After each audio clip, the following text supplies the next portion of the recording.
네, 국회에서 취업준비생의 인권을 위한 보호법 제정을 추진 중인데요. 이렇게 국회에서 취준생들의 인권을 보호하기 위한 움직임이 있습니다. 네, 잡정보센터에서는요, 취준생들의 인권을 지키는 방법을 알려드리는 취준생 인권위원회가 있습니다. 네. 자, 그동안 몰라서 넘어가고 또 취업시장의 약자라서 알면서도 넘어가야만 했던 그런 불편부당한 일들 많이 겪으셨을 텐데요. 오늘 이 코너를 통해서 조금이나마 해소하는 시간을 가져봤으면 좋겠습니다. 네, 오늘 도움 말씀 주실 분을 소개하도록 하겠습니다. 취준위 안방 대감이시고요. 트러스트원 취업 컨설팅의 송진원 컨설턴트님과 함께하도록 하겠습니다. 안녕하세요. 안녕하세요. 네, 안녕하십니까. 송쌤, 저희가 그동안 정말 취준위를 오랜 시간 동안 함께 진행해 주셨는데 이게 할 때마다 정말 열받는 일이 계속해서 파도 계속 나오는 상황인 것 같은데 저희가 취준위를 좀 남다르게 시작한다는 의미에서 취준위원장으로서 시작부터 조금 한마디 해주신다면 처음부터 좀 전투력을 끌어올려 보겠습니다. 네, 알겠습니다. 그래서 일단은 제 나올 때마다 이제 분노를 하기 때문에 제가 처음에는 조금 천천히 하려고 하는데 일단은 제가 이제 노무사 업무를 하다 보면 네. 최근에 진짜 인사 또는 채용에 대한 이슈들을 많이 접하게 돼요. 그래서 인사 컨설팅에 대한 수요도 많아지고 있고 그래서 그만큼 뭔가 기업에서 지금 많은 인식들을 하고 있고 또 저희 취업준비생들을 위해서 노력을 하고 있다는 것들이 조금씩 보이긴 하거든요. 네. 근데 아직은 저희가 갈 길이 멀다고 보여지기 때문에 이 방송 또는 저 개인적으로도 계속 활동을 하면서 실질적으로 많은 개선이 이루어질 수 있도록 돕겠습니다. 네. 네. 원래 송쌤이 좀 열받는 이야기를 하실 때 눈이 좀 빨개지시는데 오늘은 시작부터 굉장히 붉은 빛으로 말씀해 주시고 계십니다. 네, 그럼 오늘도 수고해 주실 2부의 도우미 신세미 캐스터도 함께하도록 하겠습니다. 안녕하세요. 안녕하세요. 신세미 캐스터도 이제 여기서 온갖 정말 열받는 사연들을 많이 전해주셨는데 그동안 좀 이런 사연들을 소감해 준 소감이 어때요? 근데 파도 계속 나오는 것 같고요. 그렇죠. 언제쯤 해결될지 국회에서 빨리 법안이 통과가 됐으면 하고 있습니다. 네, 네. 오늘도 열받는 만큼 힘차게 망치를 때려주시길 바라겠습니다. 알겠습니다. 네. 그럼 오늘 진원쌤이 준비하신 주제는 어떤 건지 들어보도록 하겠습니다. 네, 그 취준생들에게 합격 통보만큼 최고의 선물은 없을 것 같은데 그렇죠. 만약 그 MC분들은 원하는 기업이 합격했는데 갑자기 채용 취소가 통보됐다. 어떠실까요? 취소요. 네. 합격을 해서 이제 전 부모님한테 다 알리고 친구한테 다 알렸는데 그렇죠. 취소가 됐다고 하면은 네. 이건 뭐 방송에서 못할 말을 많이 해야겠죠. 아예 그냥 불합격하는 것보다 더 기분이 나쁘고 네. 오히려 이제 실망감이 클 텐데요. 이런 억울한 사연이 한두 가지가 아니라 사실 주변에 정말 많습니다. 네. 그래서 오늘은 주제로 채용 취소에 관한 갑질 알아보도록 하겠습니다. 네, 오늘 주제도 또 굉장히 좀 열변을 토하는 자리가 될 것 같은데요. 신세미 캐스터가 안건을 먼저 소개해 주도록 하시죠. 네, 정말 상상만 해도 끔찍하기만 한 입사 취소에 대해서 잘 나타난 사례 하나를 소개해 드리려고 합니다. 취준생 29살 A씨는 우여곡절 끝에 지난달에 한 출판사로부터 최종 합격 통보를 받게 됐습니다. 부모님과 지인들의 축하 속에서 설레는 첫 출근을 기다렸지만 며칠 지나지 않아서 청천벽력 같은 문자 한 통이 날아왔습니다. 귀하의 합격이 취소됐음을 알립니다. 이게 그 내용인데요. A씨는 그 당시 상황에 눈앞이 캄캄하고 또 마른 하늘에 날벼락이 치는 듯 했지만 회사로 다시 문의를 했습니다. 그때 담당자로부터 원래 그만두기로 했던 사람이 변심해서 어쩔 수 없다. 이 상식 밖의 말을 듣게 됐습니다. 네. 따라서 오늘 취준생 인권위원회 안건으로는 취준생을 울리는 입사 취소 만행, 해결 방안은 없는 것일까입니다. 네. 안건 소개 감사드립니다. 이렇게 취준생 A씨가 겪었던 당시 상황을 정말 황당하고 네. 이해도 안 되는데요. 기업 스스로도 채용이란 정말 중요한 행사임에도 불구하고 정확하게 알아보지 않은 점도 정말 잘못된 것 같다는 생각이 드는데 네. 입사를 하지 않은 것도 오히려 좀 다행이라고 느껴지긴 한데 취준생들의 입장에서는 그만큼 좀 취업이 힘든 상황에서 안타까울 수밖에 없는 것 같습니다. 쌤, 이것도 좀 취준생들을 대상으로 하는 갑질 중에 하나라고 좀 볼 수 있을 것 같은데 어떠신가요? 네, 기업이 채용이 확정되기 전에 이렇게 구직자에게 일방적으로 합격 취소를 통보하는 것은 명백한 갑질입니다. 아까 전에 그 사례에 더해서 실질적으로 모 언론사에 합격했던 28살의 A씨의 사례를 들어보면은 네. 지금 개인 사정이 생겨서 첫 출근을 일주일 정도만 미뤄달라고 했는데 회사 측에서는 그럴 거면 다른 회사를 가라라고 하고 또 채용 취소를 바로 했다고 해요. 이처럼 뭔가 청년 실업률이 되게 최악을 치솟는 가운데 이런 것들은 구직자의 의욕을 꺾어버리기에 충분하기 때문에 네. 충분한 갑질이라고 볼 수 있겠습니다. 네. 자, 또 그리고 취업 포털 사이트에서도 그런 거를 조사한 결과가 있다고요? 그렇죠. 한 취업 포털 사이트에서 구직자 900명을 대상으로 합격 후 회사 측의 번복으로 채용이 취소된 경험이 있냐 물어본 네. 결과에 따르면 전체 결과 중에 30%에 넘는 수가 그렇다고 응답을 했다고 합니다. 네, 30%면 10명 중에 3명은 정말로 오. 실제로 그런 일들을 겪고 있다는 건데 생각보다 좀 주변에서 흔히 일어나고 있는 일 같아요. 그렇죠. 하지만 더 큰 문제는 채용 취소를 당하고도 그중 80%의 학생들 또는 취업 준비생들은 그냥 넘어갔다는 사실입니다. 앞서 소개된 사례에서 취준생 A 씨도 이렇다 할 방법이 없어서 그냥 어떻게 될지 몰라서 다른 기업에 지원을 다시 했다라고 했고요. 뭐 그런 도중에 뭐 친구들에게 밥도 샀고 그쵸. 부모님에게도 합격을 알렸는데 좀 어떻게 해야 될지 대략 난감이다라고 밝혔습니다. 네. 저 같아도 이런 일을 겪은다면 좀 기분은 나쁘더라도 어떤 식으로 대처를 해야 될지 좀 감이 안 잡힐 것 같거든요. 또 그리고 또 이런 걸 이의 제기를 한다고 하더라도 좀 절차가 꽤 복잡해질 것 같아서 취준생들은 하루가 좀 시간이 아까우니까 그냥 묻고 넘어가지 않을까 하는 생각이 네. 드는데요. 어떻게 보시나요? 그렇죠. 취준생이나 보통의 기업들은 이런 입사 취소가 생각보다 흔하게 이루어지고 있고 또 근로계약서 쓰기 전에 이루어지다 보니까 내가 채용이 확실히 된 게 아니구나 하고 그냥 체념하고 넘어가는 경우가 되게 많습니다. 하지만 이것은 법리적으로 봤을 때 명백한 부당 해고에 해당될 수 있습니다. 제가 그 이상혁 한국노총 법률원 그 노무사의 말을 인용해 보자면 네. 법률상에 좀 따져봐야 되는 것들이 있긴 하지만 네. 부당 해고 사례에 해당하고 실질적으로 서명 계약서가 없어도 구직자가 공고를 보고 지원을 했고 자기소개서와 이런 걸 제출한 다음에 면접을 보고 회사 측에서 최종 확정 통보를 받았다면은 구조적으로 이 근로계약이 성립됐다고 보여진다고 합니다. 네, 자, 이 내용을 한 번 더 볼 필요가 있을 것 같은데 일단 회사에 입사를 해도 계약은 하지 않았지만 구직자가 공고를 보고 지원을 하고 면접을 거쳐서 채용 확정을 통보받은 거기 때문에 구조적으로는 계약이 성립한 것이고 그러면 이렇게 바로 입사 취소라는 건 부당 해고로 볼 수 있다 이렇게 말씀해 주셨는데 그러면 이런 기업을 대상으로 법적으로 좀 제재를 가할 수 있는 가능성이 있나요? 네, 법원에서 이것을 판결한 것을 잠깐만 소개해드리겠습니다. 네. 일단은 채용을 내정한 것만으로도 이미 사실상의 근로계약이 체결됐다고 하면서 한 서울의 고등법원은 지난 판결에서 경영 악화 때문에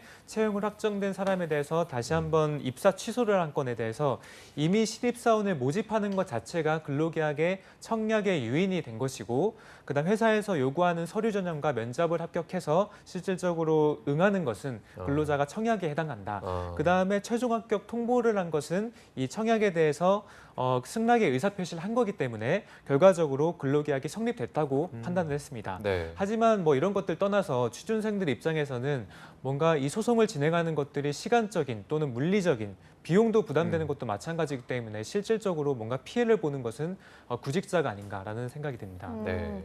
저희가 좀 주로 대기업 채용을 다루고 있고 히든챔피언스 기업에서는 강소기업들을 다루고 있는데 이런 채용에 관해서는 소식들을 좀 접해본 적이 없거든요. 네. 그래서 대부분 대기업에서는 이런 것들이 시스템화가 되어 있고 잘 이루어지지 않고 있어요. 근데 이제 우리나라의 중소기업 중에 일부 이제 이 노무 지식이라든지 이런 부분에 대해서 조금 미진하거나 아니면 알고도 준법 의식이 낮기 때문에 뭐 그런 경우 있으면은 리스크 지고 그냥 벌금 물지 뭐 이런 식의 인식이 좀 팽배한 것도 있습니다. 네. 그리고 아까 전에 말씀드렸다시피 구직자들이 이런 게 보통 하게 되면 민사소송은 보통 한 평균 2년 정도 걸리게 됩니다. 2년 동안 이런 입사 취소한 거를 바탕으로 뭔가 다투기에는 사실 우리가 여력이 없지 않겠습니까? 그래서 지금 하루빨리 취준생 보호법이 빨리 발의가 됐는데요. 지금 개정이 돼야 되는 상황입니다. 네. 사실 오늘 입사 취소로 인한 갑질 문제가 처음에 발의하셨을 때만 해도 너무 말도 안 되는 상황이라서 주변에 이런 일이 없겠거니 했는데 아까도 뭐 30%가 그런 일을 당한 적이 있다고 하니까 실제로 이런 문제를 당한 사람이 한둘이 아닐 텐데 앞으로의 추세가 좀 어떻게 될지도 궁금하거든요. 네, 그래서 대부분 우리나라에 있는 기업들은 숫자로 보면은 대기업보다 중소기업이 압도적으로 많죠. 네. 그렇기 때문에 아까 30%의 수치가 나온 것 같고 일단은 저희 방송에서 이렇게 취업준비 인권위원회에서 진행하고 있다는 것 자체만으로 큰 진전입니다, 사실은.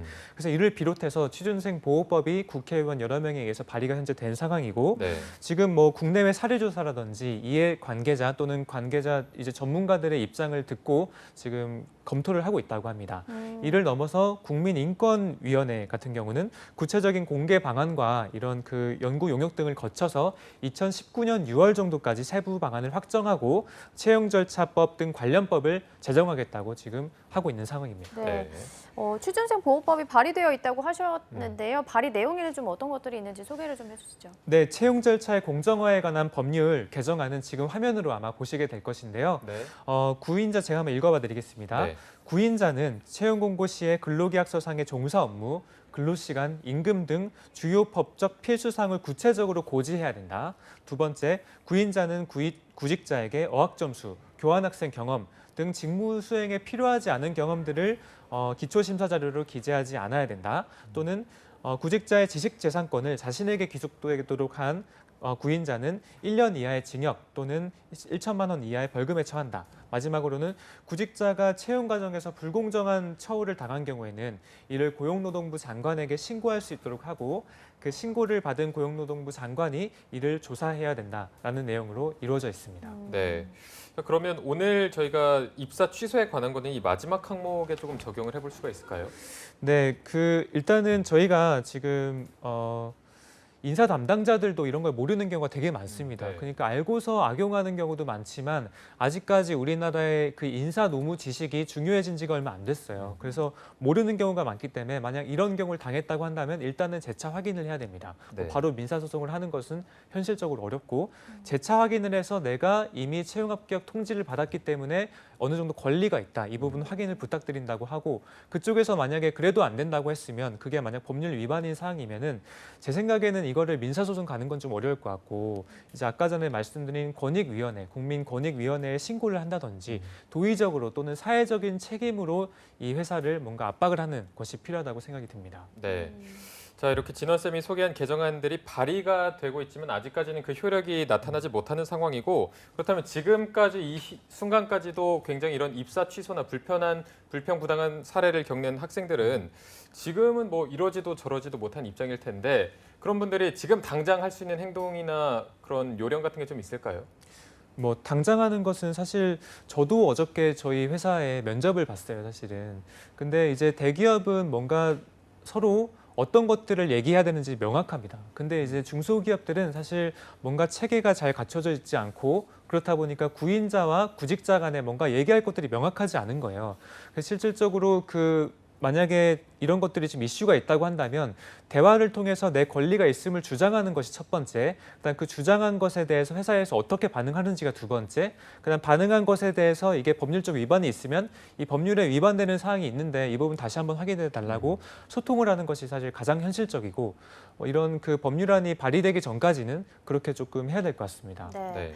오늘 마지막으로 안건에 대해서 쌤의 손절살인 한마디까지 들어보도록 하겠습니다. 네, 그래서 이제 이런 것들 얘기 못하는 경우가 되게 많아요. 저도 어저께 면접을 봤는데 어쨌든 구직자 입장에서는 아직까지 우리나라에서는 구인자에 대비해서 조금 아무래도 상태가 조금 낮은 위치에 있다고 생각하는 분들이 많은 것 같고 그래서 제가 어저께 궁금한 것이 없냐라고 질문을 드렸는데 그분 또한 명확하게 이제 궁금한 게 얼마나 많겠어요, 맞죠? 뭐 임금 수준이라든지 기업의 조직 문화라든지 궁금한 게 많을 거예요. 근데 잘 질문을 못 하시더라고요.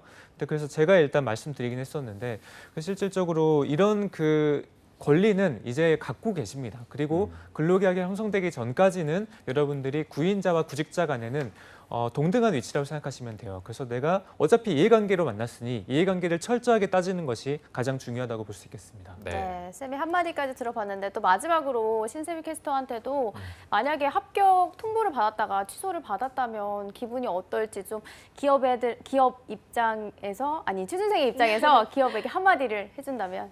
저도 사실 똑같은 경험이 있었거든요. 아, 진짜요? 네, 회사는 아니었는데 카페 아르바이트를 했다가 한 이틀 일하고 갑자기 취소가 됐어요. 그 전에 일하던 분이 유럽 여행을 가서 구한 거였는데 다시 돌아오겠다고. 그래서 똑같은 경험이 있는 경험자로서 진짜 그 기분이 어떤지 알거든요.